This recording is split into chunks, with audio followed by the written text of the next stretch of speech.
Peter Cook, The Pythons, Smith and Jones, Rowan Atkinson, Billy Connolly, Brian Laurie, Rick Mail, Harry Enfield, Jack Docherty, Ben Elton, Steve Coogan. All of these comedians will not be performing on tonight's show. But they did all start on the giddy road to fame here, quite literally here. And tonight, in our comedy special, we've got the new wave of the future next big things. There are 423 comedians performing on the Edinburgh Festival Fringe this month, and tonight we've invited a selection of the best-looking models to a special Edinburgh Nights showcase here at the Honeycomb. We've also sent out crews to scour the pubs, clubs and swimming pools for the comedians who were too tired and emotional to make it here tonight. So fasten your seatbelts for a roller coaster ride of rib-tickling ribaldry, a monsoon of mirth-making merriment, sorry, this is simply too cliched, I can't read any more of this rubbish. The show. Cut to the show.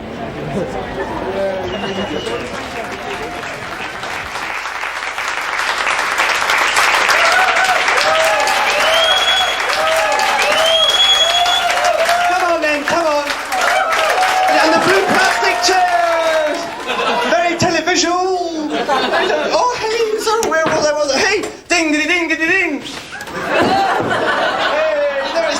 What's your name, man? Where are you from? Smashing. What colour's the sky? Huh? Do you dye it? Right. This is the kind of shit I would laugh at. Yeah, the obituaries of the papers in Scotland. Everybody dies either peacefully or suddenly. Oh, so you've noticed that, yeah. Now, there is a certain dignity to that, isn't there? Peacefully or suddenly.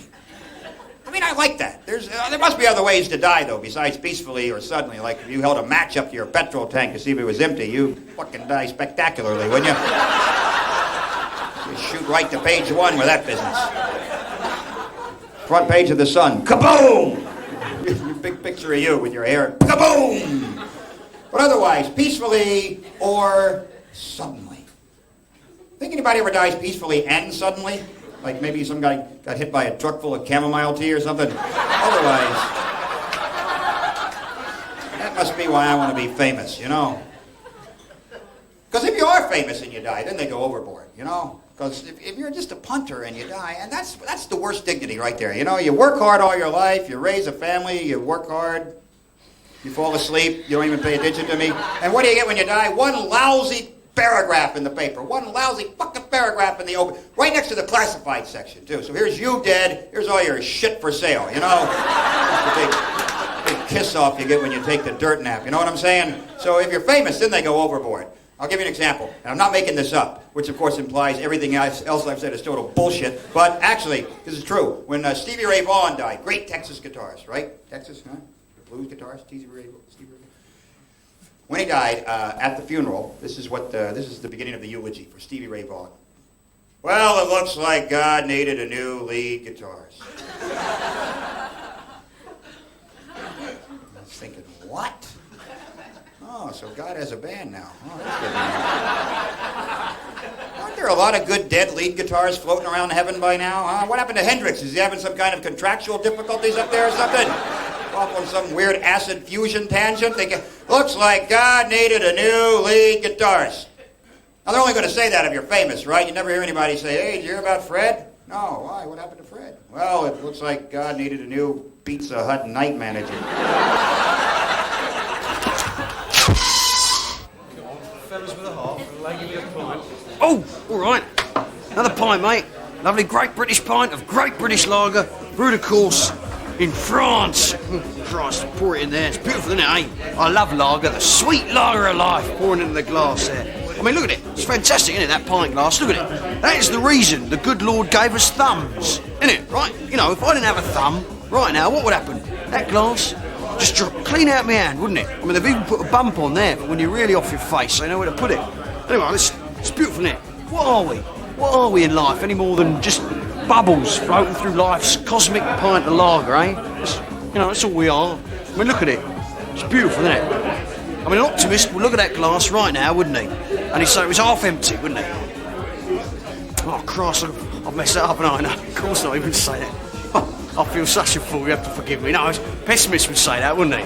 Pessimist would say, no, God, but then a pessimist, he don't care, does he? Because he's got 8 pints lined up, ready to go, hasn't he? Oh, no, that's a piss artist, I'm sorry. I always get them muddled, very similar people. I knew one bloke, he was a bigamist, right? Fantastic. They're called bigamists because they're bigger than ordinary people, aren't they? Used to eat twice as many dinners because they've got twice as many wives and twice as many kitchens cooking twice as many meals. Got to keep up the cover. I knew one bloke, he had 12 wives, 58 stone. He was a dodeca digamist. It was incredible. Anyway, here's your pint. Look at that. Isn't that beautiful? A great British pint. Drink up, enjoy. Anyway, that Tony Blair, eh? What's his game? All right. I don't normally come in this boozer, but I was in my local the other day, and I started drinking those alcoholic children's drinks. You know what I mean? Alcoholic lemonade, alcoholic orange, and I wound up on alcoholic dandelion and burdock, and I was right drunk. I was off my nut, and after that, I started drinking alcoholic water. I didn't know where it was. You know what I mean? I'm a bit thirsty, drunk that. Anyway, I went to the loo, and being as I was drunk, I had a piss and I splashed a bit on the seat. And I thought, oh, leave it. You know, I felt a bit tasty. Shouldn't have done it. But what happened was, next morning, the clean lady, she found the piss, right? And she's told the governor. The governor of the pub's rung up brewery, right? And the brewery have sent down the brewery forensic to the loo, right? And they have examined my urine. And from that, they've extracted the DNA out of it, right? And from that DNA, they have built up a whole picture of me. My boat race, my body, everything. And they've made a big poster out of it. And they put it round all the pubs in the manor. So now, I've got to come to Edinburgh for a drink. Yeah, outrageous. Still, my fault, wasn't it? He was born in a pub. He was born in a pub, Jesus. He was. Lovely pub, King's Head of Bethnal Green. Right. Born in the Snug Bar. Right. The reason he was born in the Snug was there's no room in the lounge, no room in the saloon, no room in the private, no room in the public, no room in the pool room. No, of course not. It was packed, wasn't it? It was Christmas Eve, for Christ's sake. As soon as I'm in Edinburgh, there's a big old festival going on, so I thought I'll get involved in that. So what I've done is I've written some poems. So I'll read you a couple of them now, mate. All right. My old man's a dustman, and he wears a dustman's hat. He wears gore-blimey trousers, and he lives in a council flat. He's finished work by 1 o'clock, and he spends the rest of the day wanking and watching the racing. Bad life, is it? You want some crisps, or nuts, or scratchings? We've got scratchings, lovely. I love a pork scratching. One of the lads, he found a nipple in one of his frame. How hard, that was very amusing. Anyway, I'll just... I was watching a football the other day on the telly when a fly flew in and started getting right on my nelly. I had a little swat at him, then he alighted on some jelly which was left over from my little niece's birthday party. She's only 4, she had both ears pierced. Don't you think that's common? I said to the fly, have your dinner, mate, and then piss off. I'm watching the football here. To which the fly replied, I stay away from that surreal stuff if I was you, it don't really work. You off, mate? Cheers. See you again. Hi, mate. 5 ones? Yeah, no problem. Oh, yeah, so I like to talk about suspense. Obviously, now, a suspense in films and in cinema, obviously cinema and films, the same thing, really. It's... yeah, marvellous. Keep that in. Always thinking, always working. Very important. This can easily be achieved with one very simple chord. The suspense chord, I call it.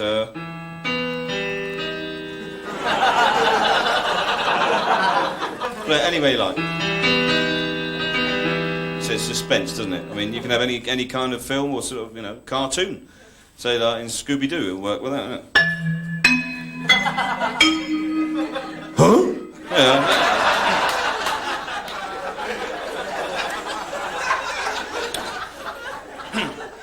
Now, you've got chords which say something. You've got mood chords, I call them. You've got your patronising chord, which is sort of like a patronising chord change. It's a bit like this, it goes...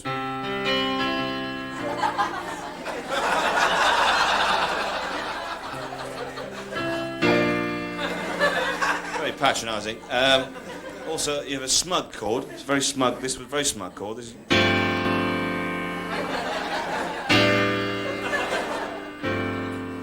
And both of these can be found in the ITV Sport theme.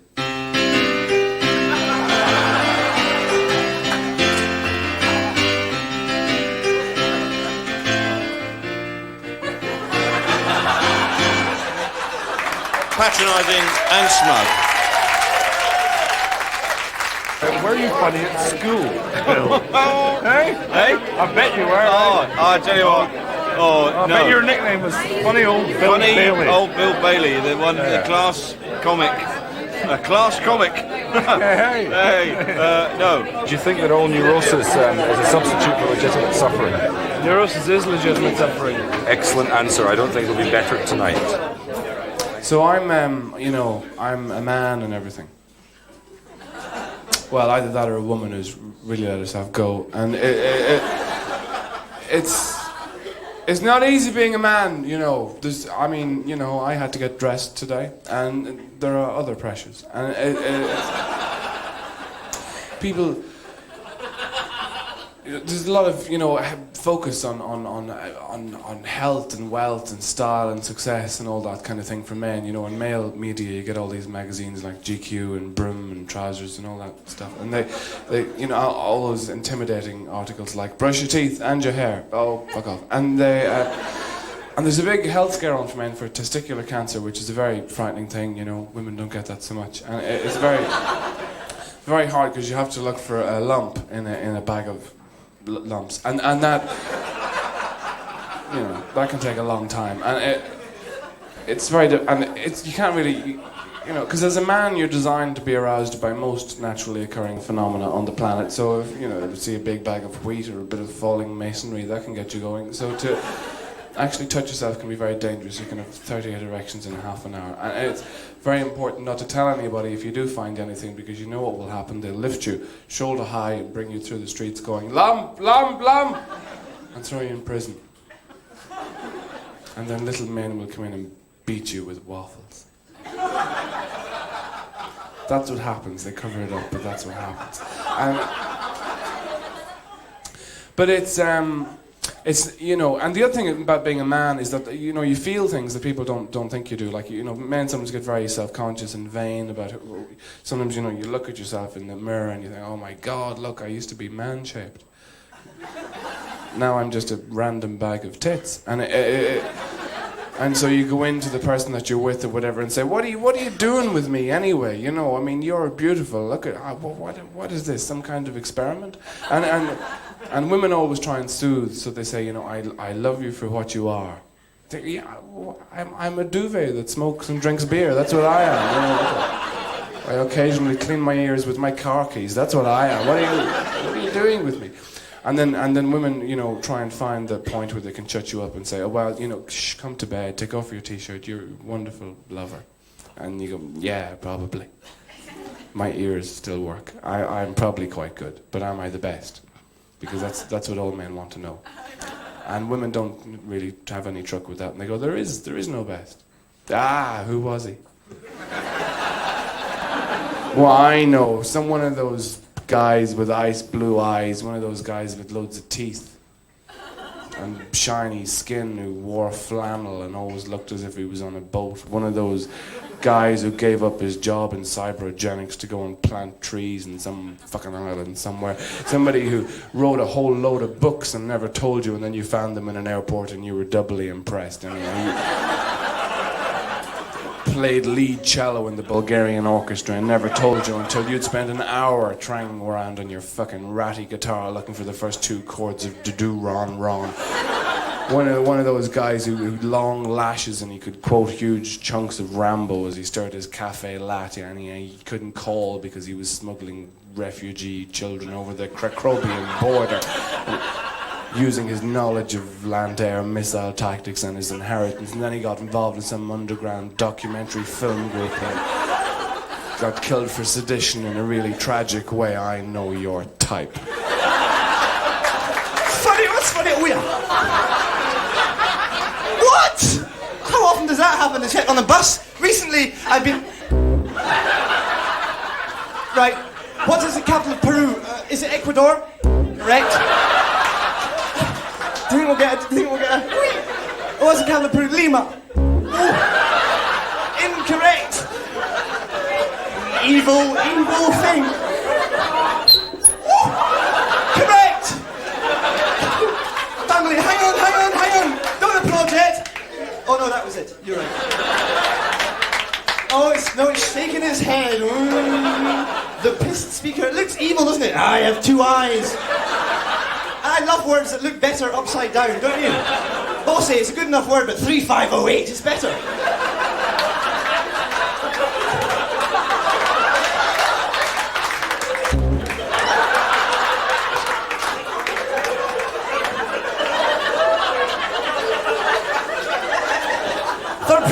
colourful tonight.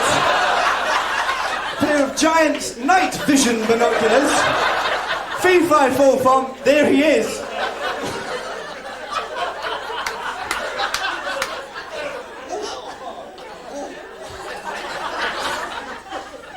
Oh, I've hurt myself laughing.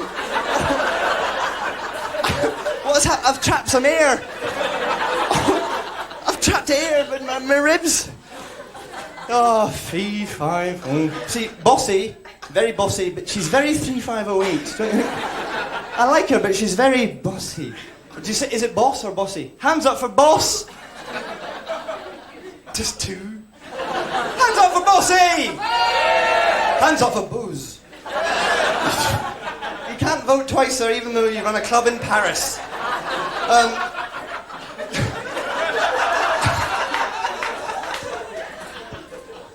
Now, I was scared. Get off my nose, you hair. Come on. At first, I was scared of the apparition. As it moved towards me. Etc. Right.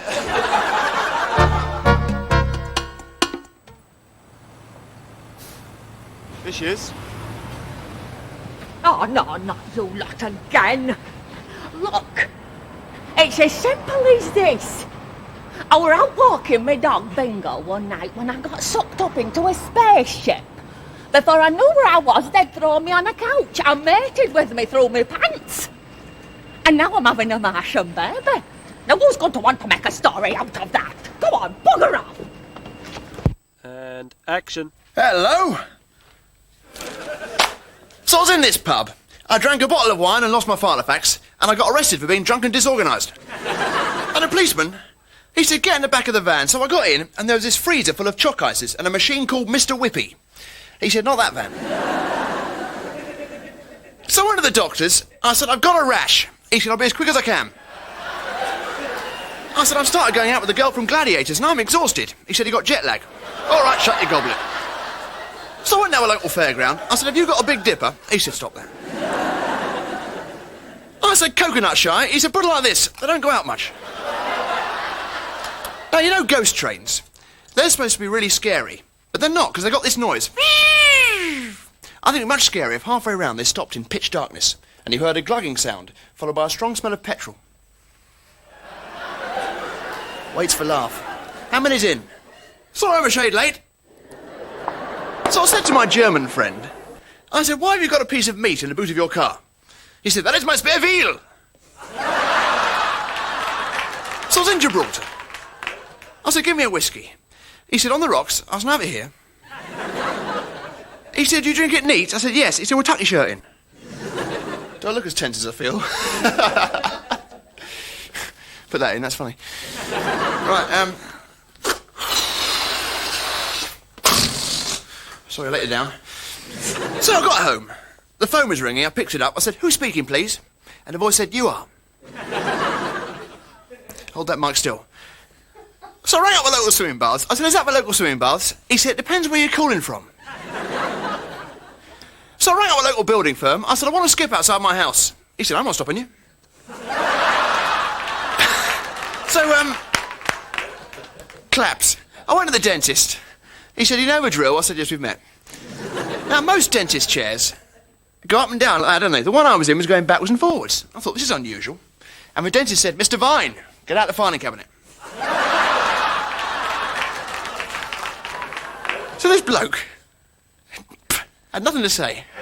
Cut. Yes, I have to admit, I was somebody who wrote poetry, and this is dull, right? No, I want to know this. You No, it's fascinating. Continue. I'm sure viewers all over the country are riveted. This is my time, American. You can actually buy an international Barbie now. I don't know if you know this, but you can. International Barbie, as if one pathetic blonde-haired Barbie isn't enough. You get one from every other culture, which is great, you know, to educate children. I saw them in Selfridges the other week. I saw it showing off about my shopping. And it's a bit sad. It's just nice to get in the house and meet people. Sorry, I told you unnecessary details of my personal life there. Just don't have one, that's all. So there was all these dolls, you know, there was Native American Indian Barbie, Kenyan Barbie, Polynesian, everything except Scottish Barbie, wasn't there? Probably at the back of the shop just drinking and punching all the other dolls, wasn't it?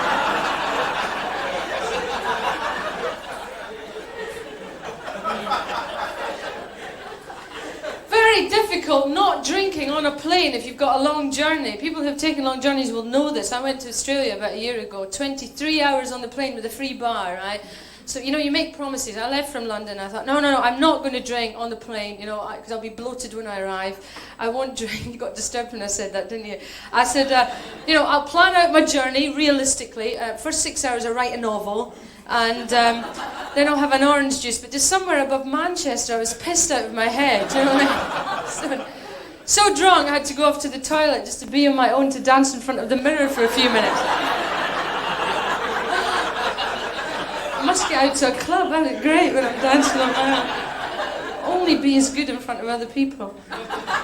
Yeah, it's better because, you know, when you get to 30, which I did recently, you know, you just make decisions in your life and that's it. Because everything before that is miserable. I mean, how we get through our 20s, I don't know. I mean, it's just like a big finishing post is 30 though, isn't it? 20s, you're miserable in your 20s. They're shit, they are. Because they're the most exhausting years of your life because you're dancing for 10 years, aren't you? I'm so tired. I wish I could go home, but I can't. I'm in my 20s. Oh, I gotta stay out and take more drugs and drink and pretend I'm having fun with people I don't like. I just want to read the Habitat catalogue. I just want a kitchen and some fruit and vegetables. Also, I'll tell you what, when you're young, it's really attractive to be screwed up, right? Everybody finds that really cute, right? You're a young little mad person running about, everyone goes, oh, look at a cute little character, a screwed up person, aren't they, eh? A bit of a character, always drunk and falling over and punching everyone, a bit of a character. You get to 30 and you behave like that, you're just sad, don't you? Because you can't hide if you're messed up when you're older. You have to be honest. That's when I think, you know, when you get into a relationship when you're younger, you don't care. You know someone for a day, so you move in with them, don't you? And that's it. It's a mess. You don't care. They're like, next lover, please. I'm in my 20s. Next one will hurt, thank you. And next. And it's stupid. When you get to 30, you have to be really honest because you're only lying to yourself, right? That's why I think when you get into a new relationship, you should be really honest. You know that day you move in with someone and you're really excited. You're like, oh, we're moving in together. We're really I'm not going to deal with anything yet. No, just avoid everything. You know, when you're carrying all these CDs and plants and books and everything, that's why I think you should come right out in the open and admit to your new lover that there's a whole lot of emotional baggage you've been carrying about as well. Go, hi, yes, I've got some heavy emotional luggage in the taxi as well. Would you like to have it? Yes, it is rather heavy. I've been carrying it about for 29 years, yes. Here's the first one. It's very heavy. It's the jealousy suitcase. There we go. Closely followed by possessiveness. Yeah. Oh, here's my favourite, insecurity. Yes, that is the heaviest by far, isn't it? Oh, here's a strange little baggage over here. Hated my father, was in love with him. Now we have the same hairstyle. Very odd. I'm looking for not much more than a godmother, and more of a cheese mother for my children. Well, someone who'll be with them with Brie at their Christmas. Well, someone I who'll be have Stilton on their second birthday. I have a way with children. Yes. A WHE way with children. Oh, whipped up. Yes, and I whip it up, and you can squeeze me, and out comes a kind of a liquid. A curd. A whitish liquid. Yes. And you can pour that on your children. They're sure to fight Germans. For up to 18 hours? Yes. So it'll last for 18 hours, this new girdle? Yes, a beautiful one. The anti-German girdle? You can't stop it. It keeps helping you. Surely you've had enough of this. These legs go with you, wherever you may wander, wherever you may roam. These legs go with you, and hopefully you'll find some shaving foam, because they're quite bristly and they're frightening me. You should wear some tights to show off their thighs. I love you, would you be my wife? No, but I have some very fine legs. Would you like to see these legs? I am covered with small eggs. Would you like to boil me now? I think I'd love a cow to come in and touch my throat and say, come on the boat and we'll go for a little ride. Then the cow will go inside and say, hello to your legs. Hello, hello, hello to your legs. These legs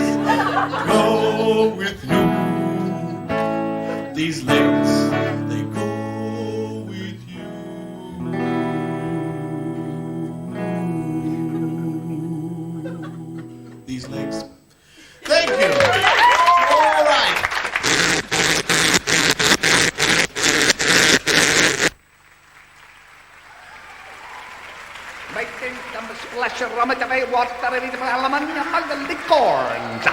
Hallo, dat is de Paul Mark Elliot. Mijn naam is Mr. Sexy voor de Wow Show at 6 o'clock in the Assembly Rooms at Edinburgh. Aber storisch kunnen we Stephen Frost de biggest player at swimming pool. Karaverst naar de eerste, seconde, perhoeste, de hele wereld, de borgen, de naste Frostania.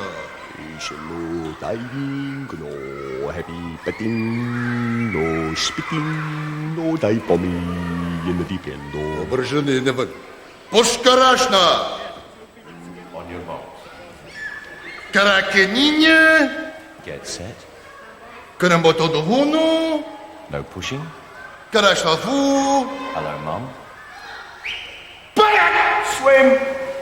En dan kom ik eens kom ik gewoon direct. En dan is kom ik eens kom ik nee, is in Nagasaki.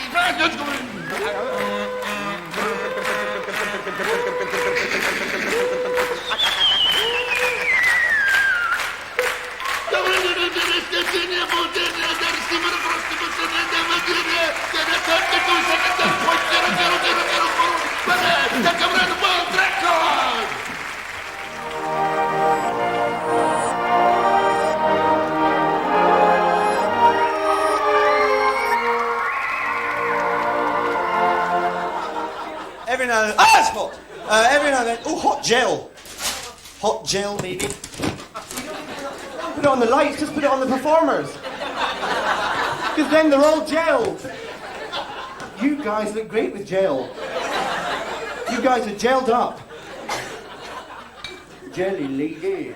Have you seen that new film? What? Oh, fuck off then. I can't even storm off properly without hitting something. So anyway, there's these, what?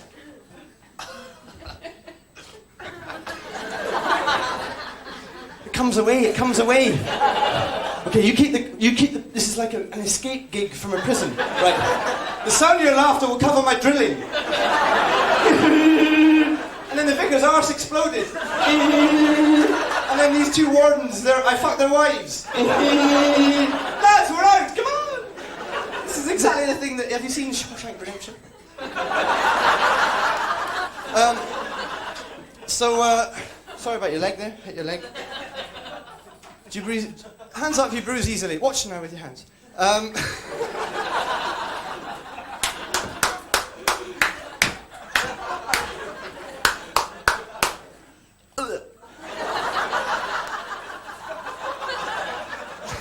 Last night I was at a club, I took some MC squared. It's fucking good. Same as E. Anyway, So, three blokes go into a pub. Right.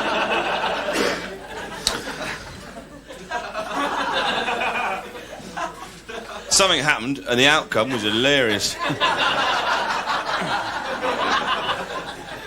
That saves time, doesn't it? Yeah. Now, do you think lesbian sex ever ends? How's it end? It must be like, did you come? Yes, thank you very much. Did you come? Yes, I did. Should we do it again? Okay. Did you come? Yes, thank you very much. Did you come? I did. Should we do it again? Okay. Did you come? Yes, I did. Did you come? I've got cramp. Do you want a massage? Yes, please. Fantastic. And aren't opticians bastards? Don't trust them, the swines. They just take the piss. You go in there and they put those big glasses on, don't they? Big black glasses. Are you comfortable? Yes. And they slide that moustache in when you're not looking. Big plastic nose on the front. And he's there going, you tosser. You comfortable? Yes. And then that big chart, red or green, right? And they go, which is brighter, red or green? And you go, well, they look the same. And he's going, they are the fucking same. But I'm not telling you. It's green. You go in blind. It's red, red, green. Then you read the chart. The chart is like I-A-M-A. Whatever word you want to put in. You're good people. I'll tell you why you're good people, because you're out late at night. And that's good, because there are two types of people. There are people like me, and there are people from Satan's own arse. Now you know who you are. You sat there now going, he's found me out. You knows I'm spawned from Satan's bum. You're good though, because you're out late at night. That makes you night people. Night people are good people, morning people, bad people. And there's some morning people here, I can smell you. I can sense the morning people over there, they're going, I'm good. Look at the time! I should be in bed, I've got a milky drink. Doesn't he realise tomorrow's a working day?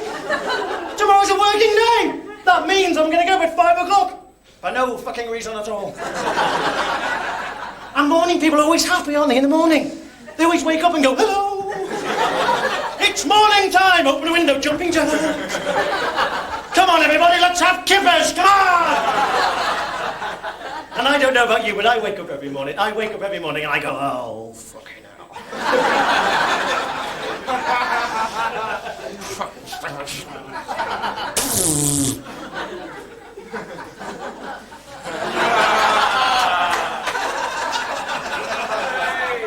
Fuck jokes. And every morning I look at the clock.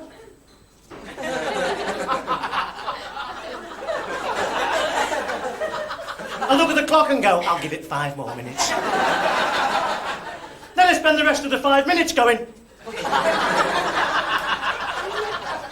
ah! And never put it on snooze. Oh no, beware ye the way of snooze. For snooze is a false idol. And snooze speaketh unto you. And when snooze speaketh, snooze saith, hey, you could always put it on snooze. Put it on snoozy woozy, big boy. It'll be fantastic. And it's rubbish. Snooze is rubbish. It is. You put it on snooze and go, oh God, it's on snooze. I'm really relaxed now.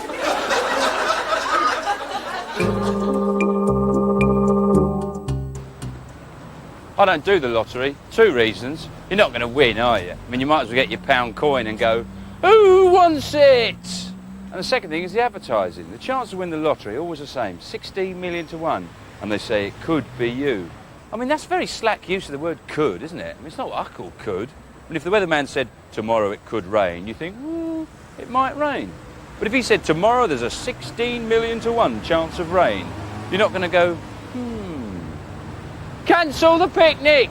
Get the washing in! Rub the drains out! There's a twister coming! But that's what people think when they buy a lottery ticket. They think they're going to win. Forget it. I'll tell you a statistical fact, right? You've actually got more chance of crawling over a council tip and finding a magic fridge. Yeah.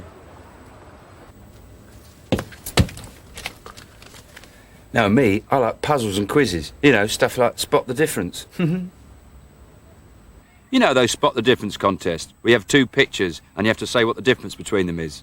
I did one recently, 2 pictures of a kitchen. I said the first picture had a real pre-Raphaelite quality to it. The balance and symmetry of the lines gave one a sense of universal order, a sense of man's conquest over his environment in flat surfaces and shapes. It had a ripening innocence to it, like a field of corn. I said the second piece lacks conviction. The ideas have no moral base. They are fragmented and ill-thought. The whole piece leaves one feeling irritated and helpless, especially the cupboards. Where did you get your ideas from? From other comedians in the States who never come over here. There's no sense of history in America. Yesterday is history. In America, it's like, hey, dude, remember before the OJ trial started? You are so old, Grandpa. Taking the Royal Mile tour. Scotland was originally built in 1584 by blind midgets laboring through the night. The castle was placed there by fairies. Did you know that? No. I was at the Camera Obscura. Has anyone been to this festive exhibit? Very tragic yesterday. Young child died of boredom. Just standing at the parapet up there going, must warn the others, run away. So little to see, so So long of a time. Go, run. Don't suffer. It's just a mirror. You can't see anything. It's just a mirror. I think the thing I admire most about Edinburgh, besides the pervading smell of urine in all the pubs, is the ability of the people to ignore the fact that there's a zillion people in town for 3 weeks. I'm writing a book on Scottish service. It's called The Answer Is No. Do you have a chip fork? No. Do you have a serviette? No. Got any cold Cokes in that fridge? No. Why don't you turn the fridge on? Costs money.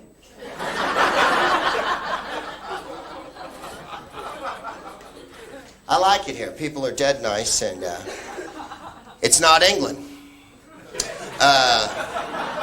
Spent a lot of time in London, and as you know, the friendliest place in the entire island.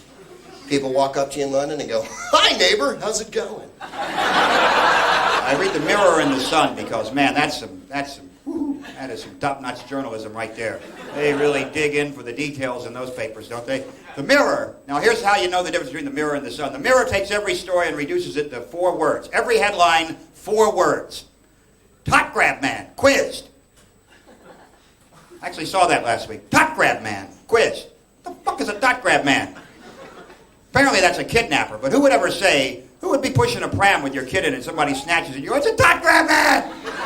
Somebody stop the horrible tot grab man before he grabs more tots. The tot grab man, this horrible tot grabbing must-sees. Man, if Jesus came back, the Mirror would just say, "Fish and loaves man surfaces." I'm sure the Sun would make some wanky pun out of it. "You must be Jew King." Oh, God. Find a true Scotsman, ask him for directions. This is a great thing. Scottish people will never admit they don't know where something is. They just can't bring themselves to admit, "Nah, I don't know, fuck off," you know, so they'll just lie to you. They'll just lie. I know, because I've made up the names of streets and asked people. "Excuse me, you tell me how to get to Biscuit Ass Road?" Biscuit Ass Road. Oh, yeah, sure, yeah. You just go down this street, keep going till you can't see me anymore. Then my brother will meet you and he'll lead you in from there. Thank you very much.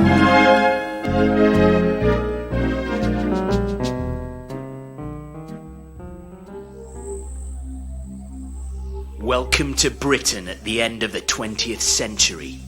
Mass unemployment, urban decay, the welfare state in ruins. You've never had it so bad. British Films presents Britain is Rubbish. You know what it's like to live on the streets of Britain? It's rough, it's hard, it's mean, it's gritty, it's rough.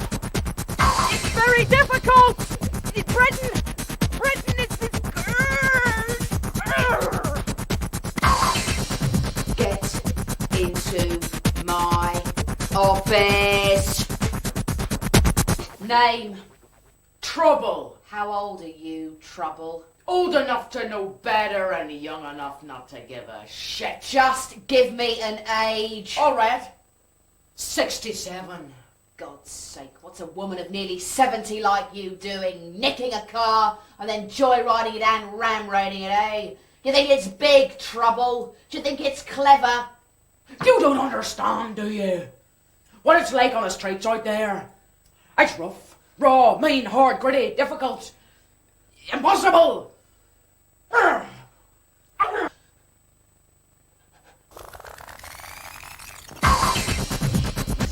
Britain is rubbish. Woo! Woo! I'm high! I'm on enough of you! I'm getting out of here! Woo! Drugs! It's all so meaningless! Right, sit down and shut up. What's your surname, Trouble? Maker. Winner of the 1996 Wooden Fist Award. Britain is Rubbish. Where the realism is so hard it really hurt your knuckles if you tried to punch it. Ow! A lot of people look at Phil and I can't say, sleep at night. You know, I can't believe this guy served in our military, but he did. And I was the last man to win Wimbledon. yeah. Now, there's one person I feel very sorry for, and that is, of course, the session xylophone player.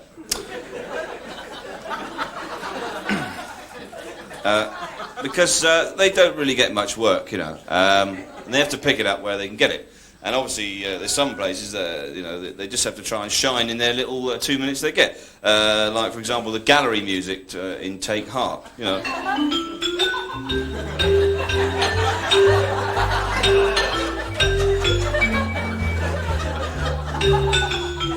See it?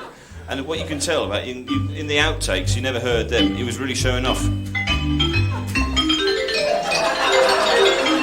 No, keep it simple, mate. Keep it simple, mate.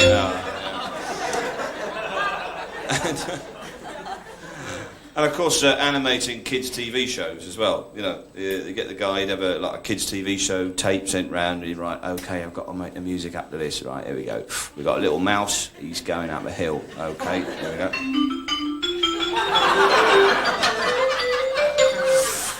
There we go. Right. There we go. Right. Okay, he's going to twitch his nose. Here we are. Here we go. Yeah. Right. He's having a look round. Looks to the left. Looks to the right. Oh, he's had an idea.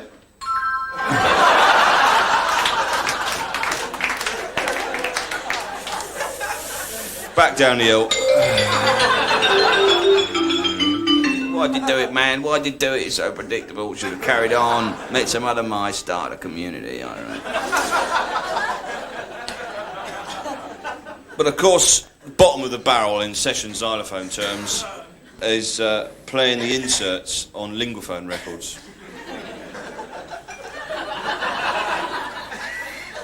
Écoutez et répétez.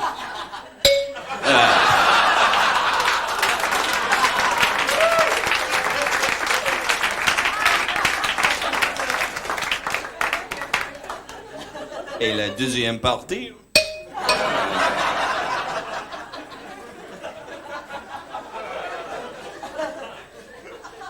Look, leave me, I'm working in here, all right?